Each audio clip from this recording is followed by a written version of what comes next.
When it comes to auditing digital assets and crypto activity, public company auditors have a very important role to play.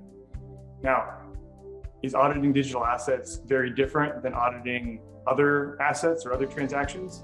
Well, at one level, the auditing considerations are the same as auditing any other kind of assets and transactions in the balance sheet.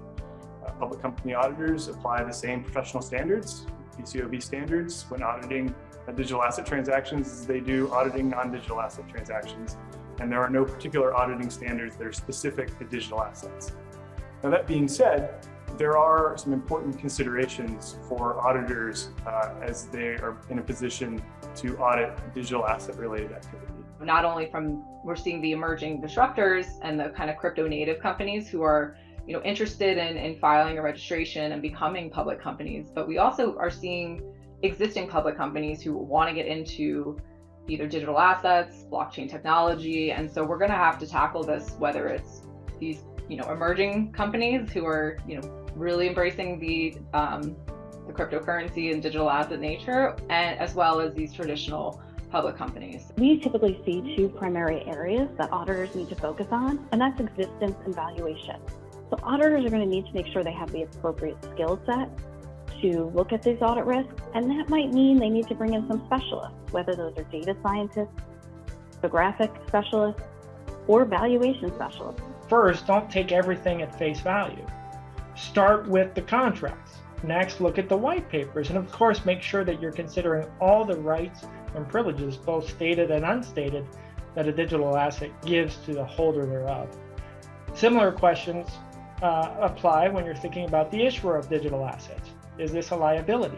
Is this deferred revenue? Does this give you an ownership interest in the company? And of course, that also invokes certain regulatory questions as well. Am I issuing a security? What does that mean? What implication might that have? So public company auditors stand as guardians of the investor's interest and making sure that companies, especially companies who are not as familiar with digital assets, understand what they're getting into and what the implications might be from a financial reporting perspective. This is similar with how the profession has approached other emerging technologies. I think cryptocurrency is no different. It's just a new frontier that we're all approaching sort of with the common goal of audit quality, at least from the auditor perspective.